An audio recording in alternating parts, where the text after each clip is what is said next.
All right.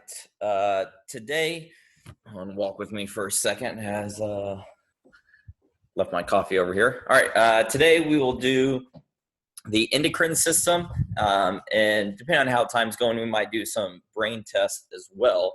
But for endocrine system, need to know first and foremost glands, and hormones, right? So glands and hormones, blood, and metabolism, probably kind of the keywords you want to know for the endocrine system.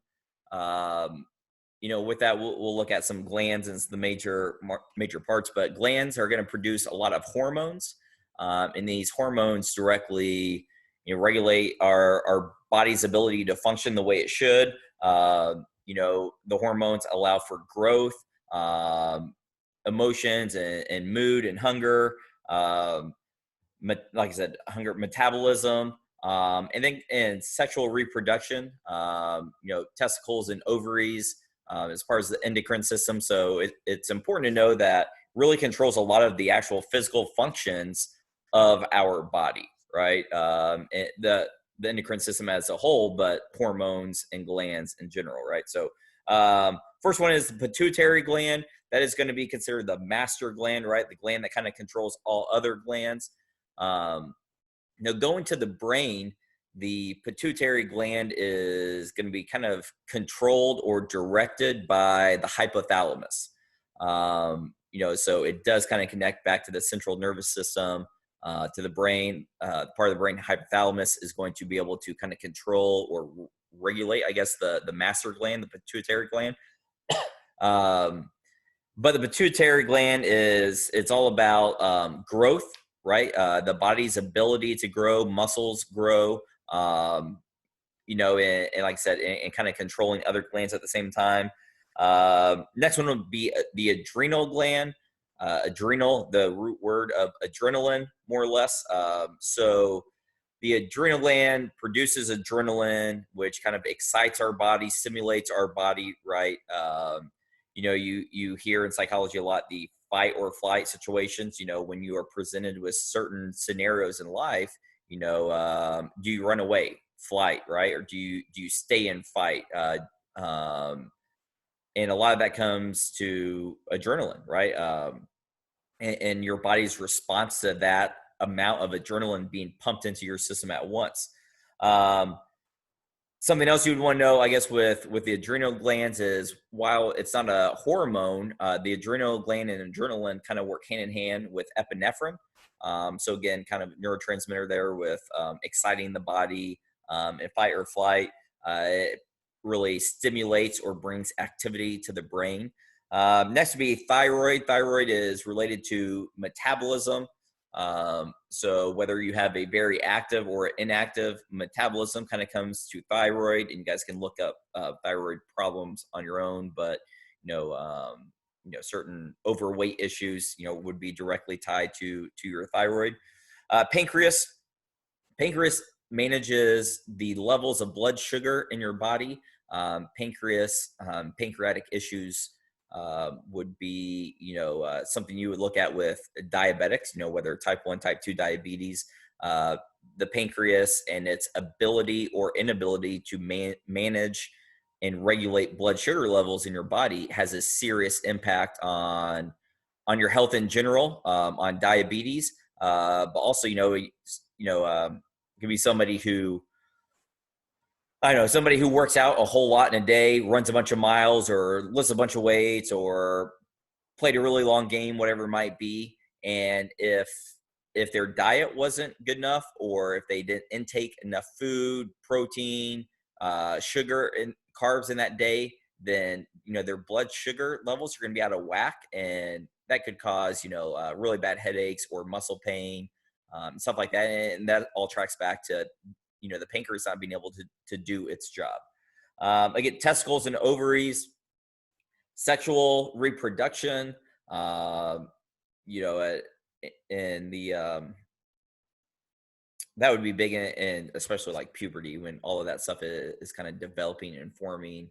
But again, it's there for humans to reproduce, to be sexually active, right?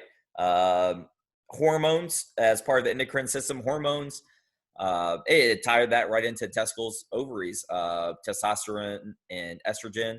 The hormones there are, I mean, their job, right, is sexual pleasure, sexual desires, right, that allow you to reproduce. Hormones for mood, for emotions, for hunger, for thirst, desires, muscle gain, strength, and we'll look at neurotransmitters later, and neurotransmitters and hormones kind of working together, and we'll look at specific hormones later as well as we get a little further into review. But I mean, the endocrine system has a crazy amount of impact on your body. We'll probably look at like the central nervous system, peripheral nervous system. We'll probably look at that in a little bit more detail than the endocrine system, mostly because the CNS has the brain and the spinal cord, which, pretty important to psychology. We're going to look at real quick some brain scans. So your EEG, that is going to use electrical, or it's going to study electrical activity in the brain. Why you might use an EEG would be maybe someone who has seizures, someone who has epilepsy, and kind of see where these electrical activities are not taking place, right? Or if there are too many of them, which are leading to seizures, and maybe sleep disorders as well. And MRI is going to use magnetic radio waves kind of in the brain to look at different issues such as damages to the brain, whether that be from like something, probably like something physical happening, a concussion, hitting your head really hard, or the spinal cord, using an MRI to kind of see, as these magnetic waves are being, filtered through the brain, kind of seeing what areas are showing up as damage, right, impacted. Your PET scan, PET, checks to see where in the brain chemicals are being used, and that kind of allows the researcher to see what functions of the brain are being lit up, so to speak, so they can see, as you are maybe watching a movie, as you are listening, as you are doing math problems, you're connected to this scan, and it's allowing to see whether the parts of the brain are being used that should be being used as you are doing a math test, right? Or as you are trying to play an instrument or whatever it might be, right? So it can kind of see if functions are proper or improperly taking place. Your CAT scan is kind of like an X-ray for the brain. So it looks for, again, damages, maybe something like lesions on the brain, that are impacting the brain's ability to function how it should. Kind of an external lesion, kind of something that is not natural to the body. Tumors, again, something else that it could detect. Your functional MRI, so that is going to kind of follow the blood flow in a brain, and if it is flowing, again, properly or improperly, again, it allows it to see, if the functions are being, if the brain is functioning safely. Plasticity, so a term here for your brain. Plasticity basically means that the brain is ever evolving, from when you're born, to your high school years, to adulthood. Your brain is continuing to develop, continuing to adapt and learn, forming new wrinkles. And plasticity is kind of, so it's continuously growing and enhancing. But it's also able to repair itself, right? That sure, there's damages to brain, concussion, for example, but the brain is able to repair itself, right? And we probably won't get into any of the other stuff today. Again, trying to keep these a little bit shorter and maybe just pump out a few more of them. Going back to nature and nurture, again, nature, that is things that are kind of naturally outside of your hands, like your genetic code, your DNA. Stuff that is predetermined. Your nurture, again, is more your environment, those around you, your friends, your social groups, maybe your parents' rules, how they raise you compared to someone else's parental guidelines. Those are different. Modeling that you see at school, modeling that you see at work, that kind of impacts how you are as a student, kind of impacts how you are as a worker. Again, personality as genetic. Remember, Phineas Gage had kind of an outgoing, friendly personality. And as that railroad tie went through his brain and damaged his left frontal lobe, Phineas Gage's personality changed, right? So, personality, this would say that personality is kind of genetic, right? That there are genetic expressions for sure with personality. And when Phineas Gage's was damaged, he became more irritable and wasn't as friendly or outgoing as he was before. Anything else? And again, some of this stuff we'll get into a little bit more detail later.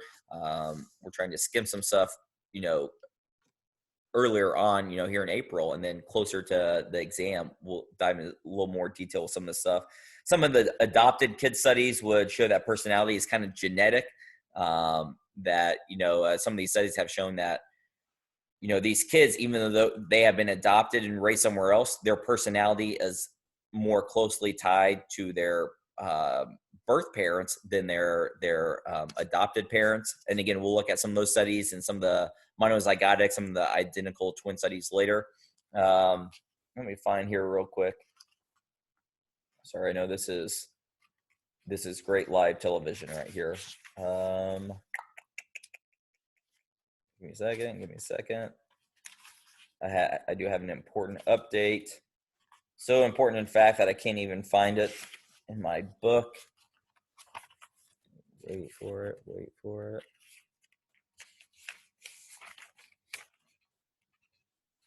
Can't edit this either. Aha. Okay, so if you don't know, the exam will be Tuesday, May 19th. So Tuesday, May 19th means we can get a lot of review in. So if you guys are not waiting to the last minute, right, and you're doing this, over time, get 20 minutes here, 20 minutes there, to May 19th, if you do this correctly, if you do this the right way, then you should be on top of things, okay? So here's some details for you. Tuesday, May 19th at 1 p.m., that is 1 p.m. Central Time, 2 FRQs. Question number one is going to be 25 minutes long, right? So as soon as they give you access to it online, you have 25 minutes to submit your answer. And that is going to be what they call concept application.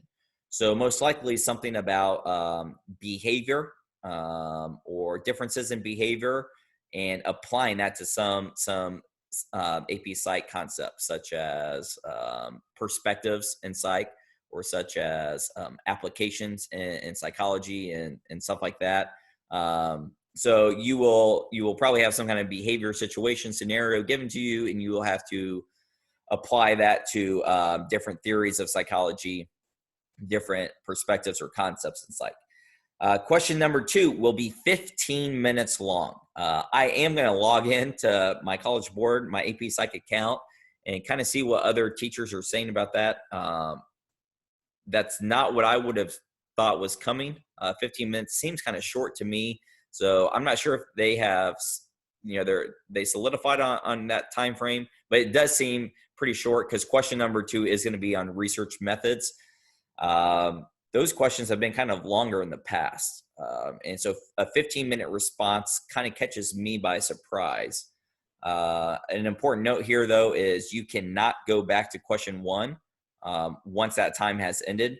So if you get to question 2 and you knock that out in 10 minutes, 12 minutes, you can't use that remainder time back on number 1, right? Or if you get to question 2, and you're like, crap, I don't have any idea how to answer this question, you can't use that 15 minutes going back to question number 1, right? Question number 1 is going to be 55% of your overall score. And question 2 then mathematically would tell you 45% of your overall score. Again, I'll hop on kind of the little message board there and kind of see what other teachers are saying.